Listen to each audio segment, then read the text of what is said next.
Hello everyone, welcome to Raj Malhotra ICE YouTube channel. I'm Amandeep Kaur and I'm back here for discussion of important topic which is in news. Like आप लोगों ने इसके बारे में सुना भी होगा, that is ordinance question before the supreme court.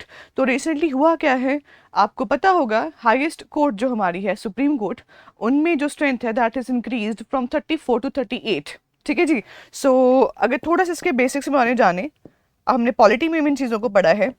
Under Article 124 of the Indian Constitution, Parliament has power to increase the strength of the Supreme Court judges, right? So उसके power के अंदर 34 से 38 judges का जो strength है वो increase कर दिया गया है, which is not problematic also. But दिक्कत यहाँ पे जो है that is this basically is done not by a law but by ordinance. ठीक है जी. अब ऑर्डिनेंस क्या होता है, बेसिक्स हमें पता होंगे, we will revise that again. Ordinance के को पास करके पर्टिकुलर चीज़ करी गई है. 5 न्यू जजेस आर अपॉइंटेड, उसमें से 2 तो वही हैं कि जो उनकी ऑलरेडी वैकेंसी थी उनको फिल करा गया है. 3 वैकेंसीज लाइक नहीं थी, न्यू पोस्ट जनरेट करा गया है और वहाँ पे पर्टिकुलर उनको अपॉइंट करा गया है.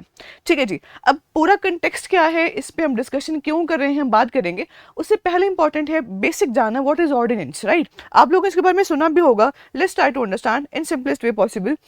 Ordinance is basically temporary law. ठीक है. कौन लेके आता है लॉ को, प्रेसिडेंट और गवर्नर पास कर सकता है, विच जब एक नेसेसिटी हो और लेजिस्लेटिव जो एक्शन वो नहीं हो सकता, मतलब लोकसभा राज्यसभा सेशन में नहीं है, उस टाइम पे एक नेसेसिटी आ चुकी है कि कोई ना कोई लॉ आपको लेके आना पड़ेगा. ठीक है. तो उसको लेके आएगा या फिर प्रेसिडेंट या गवर्नर के पास से पावर्स हैं. ठीक है जी. अब यहाँ पे देखिए एक बार, ऑर्डिनेंस एक टेम्पररी लॉ होता है issued by president under article 123 और गवर्नर अंडर आर्टिकल 213. ठीक है. When parliament is not in the session तब एक पर्टिकुलर लॉ लेके आ सकते हैं, एग्जीक्यूटिव लेके आ सकता है basically. Same force and act होता है, सेम फोर्स, ठीक है, सेम इफेक्ट होता है as a normal act of parliament, बिल्कुल वैसा ही. हाँ, पार्लियामेंट इसको रिजेक्ट कर सकता है. देखो 2 सेशंस में कितने टाइम पीरियड का फर्क हो सकता है, मैक्स टू मैक्स 6 मंथ्स और 6 वीक इसको एक्सटेंड करा जा सकता है कि अगर रीअसेंबली हो जाए मैक्स 6 वीक तक वो पर्टिकुलर जो ऑर्डिनेंस है वो स्टे करेगा, उसके बाद खत्म हो जाएगा. तो maximum period will be 6 month plus 6 week, right. तो parliament can reject after reassembly, ये भी हमें पता होना चाहिए. ठीक है जी. तो ये टेम्परेरी एंड असर्टेन होता है. ठीक है. एक लेजिस्लेटिव जो नेसेसिटी है, जरूरी है वहाँ पे एक्शन लेना, तो उसको लिया जा सकता है. इसके रिलेटेड कुछ और इसके जो फीचर्स हैं वो हमारे लिए इंपॉर्टेंट हो जाते हैं. जैसे हमने भी बात करी, issued by president in case of parliament, governor भी कर सकता है article 213 in the state legislatures. Immediate action tool है. ठीक है. अगर नेसेसिटी होगी तब भी वो होना चाहिए. Particular multiple cases supreme court ने बोला भी है जजमेंट के थ्रू, ठीक है, कि this should not be taken as something like an alternative to a law. Necessity है, विद कैबिनेट परमिशन ही जो ऑर्डिनेंस है वो पास हो सकता है. ठीक है. It can B retrospective, very important. ठीक है. पास डेट से भी ये लॉ को करा जा सकता है, मतलब रेट्रोस्पेक्टिव इफेक्ट है. ऐसा नहीं कि you can not make law पुरानी चीज़ों पे, ऐसा पॉसिबल है. जैसे नॉर्मल लॉ रेट्रोस्पेक्टिव हो सकता है, वैसे ही एक ऑर्डिनेंस भी. It can amend existing laws, जो ऑलरेडी एग्जिस्टिंग लॉज हैं उनको अमेंड करना है, रिपील करना है, डिलीट करना है, कुछ चीज़ें, it can be done.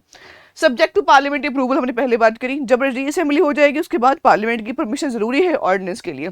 Limited duration है, हमने बात कर ली. अगर रीअसेंबली होगी उसके बाद max to max time period क्या हो सकता है, 6 वीक्स. ठीक है. ये हमें पता होना चाहिए. Subject to judicial review obviously. ठीक है. And applicable on parliamentary subjects only. उन्हीं प्रिंसिपल्स पे, उन्हीं सब्जेक्ट्स पे प्रेसिडेंट पास कर सकता है ऑर्डिनेंस, जो नॉर्मल तरीके से पास हो सकते हैं फ्रॉम द पार्लियामेंट. जिन सब्जेक्ट्स पे पार्लियामेंट लॉ बना सकता है उन्हीं पे ही ऑर्डिनेंस जो है वो पास कर सकते हैं. एंड कॉन्स्टिट्यूशनल अमेंडमेंट नहीं हो सकता by the like by the this process of ordinance. ये हम समझते हैं कॉन्स्टिट्यूशनल अमेंडमेंट कभी नहीं पॉसिबल. ठीक है जी. तो बेसिक बातें चलो हमें पता है. हाँ जी. अब यहाँ पे आर्गूमेंट क्या है, पर्टिकुलर आर्टिकल्स इस बेसिस पे हम जो यहाँ पे डिस्कशन कर रहे हैं वो ये है कि आपने जुडिशरी की अपॉइंटमेंट करी है, वो भी एक ऑर्डिनेंस के बेसिस पे. कहीं ना कहीं जो इंडिपेंडेंस ऑफ जुडिशरी है वो यहाँ पे कहीं ना कहीं कॉम्प्रोमाइज हो सकता है. ठीक है जी. So you can see the basically the article says that independence of the judiciary may appear be compromised. ठीक है. उनके कहने का मतलब सिर्फ इतना है कि मान लीजिए ये ऑर्डिनेंस है. ऑर्डिनेंस तो पास होना ना होना किस पे डिपेंडेड है, पार्लियामेंट पे. मान लो पार्लियामेंट ने इसको पर्टिकुलर जो ऑर्डिनेंस उसको पास नहीं करा, जिसके चांसेस बहुत कम हैं, मान लीजिए, तो होगा क्या, मतलब जो स्पेशल पोजीशन है जो सुप्रीम कोर्ट के जजेस की, वो किसके हाथ में, एग्जीक्यूटिव के हाथ में है। ठीक है, मान लो पास नहीं होता तो स्ट्रेंथ वापस आ जाएगी, बट टेम्परेरी आप एक पर्टिकुलर पोजीशन पे जो हैं जजेस उनको बिठा रहे हो, तो कहीं ना कहीं एग्जीक्यूटिव के हाथ में है पावर टू हैव द जजेस, राइट। ठीक है, तो यही बात कर रहे हैं कि भाई अगर ऐसा नहीं होता तो एडिशनल पोस्ट क्या वापस आ सकती हैं, कहीं ना कहीं जो टेम्परेरी है कंडीशन कि भाई जो जजेस आपने नए अपॉइंट करे हैं वो रहेंगे या नहीं रहेंगे। Again I am saying chances बहुत कम है कि ऑर्डिनेंस पास नहीं होगा, राइट, पास हो ही जाएगा। अब यहाँ पे उन्होंने बस प्रिंसिपल इसी की बात है कि जुडिशियल इंडिपेंडेंस का क्या, we understand the concept of doctrine of like we know the doctrine of basic structure under case of Bharati case we understand, and judicial independence is part of basic structure of Indian constitution. So we understand that highest authority है supreme court guardian, हम उसको बोलते हैं constitution का। जितने भी जजेस हैं वहाँ पे दे should B free from any political interference, neutral वो होने चाहिए। ठीक है, कोई भी एग्जीक्यूटिव पोलिटिकल प्रेशर उन पे नहीं होना चाहिए। ठीक है, किसी भी तरीके की ऑब्लिगेशन फील ना हो टुवर्ड्स द गवर्नमेंट, तो वो इंडिपेंडेंटली काम कैसे करेंगे। Now they are coming to the office after the ordinance, like they the executive is taking them to the office.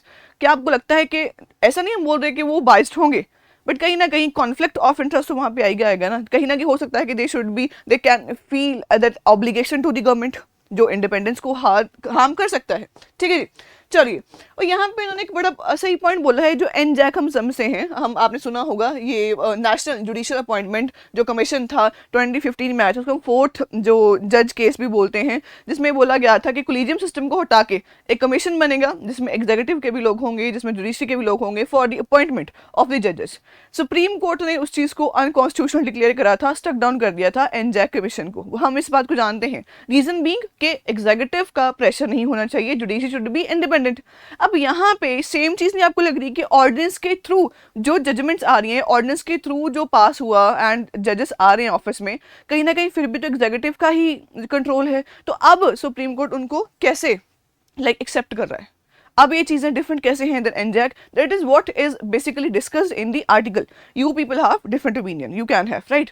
अब मतलब मेन पॉइंट ऑर्डर का ये था आर्टिकल में कि we are not saying that the जजेस are biased here, they can be neutral, but in case मान लो उनके सामने कोई ऐसा केस आता है which is against the government, चाहे वो कैसे भी सही डिसीजन दें, बट कहीं ना कहीं आम लोगों के लिए वो कॉन्फ्लिक्ट होगा ना कि तो आए ही ऑर्डिनेंस के थ्रू थे, इनको लेके सरकार आई थी, कहीं ना कहीं जुडिशरी की जुडिशरी क्या इंडिपेंडेंस जरूरी है, independence important, but it should appear independent also ना for the people.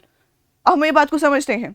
So according to this article यहाँ पे ये कहना चाहते हैं कि सुप्रीम कोर्ट को अवॉइड करनी चाहिए ऐसी चीज़ें जहाँ पे ये लगे कि कहीं ना कहीं जो सुप्रीम कोर्ट है, हाईएस्ट कोर्ट ऑफ जुडिशरी है, वो गवर्नमेंट की गुडविल पे काम कर रहा है। ये ओपिनियन लोगों के सामने नहीं आना चाहिए। That is what is written in the article specifically which is in news. You people may have different opinion, what do you think, is it a correct way or that should not be through the ordinances? What's your point? Please let us know in the comment section. Thank you so much.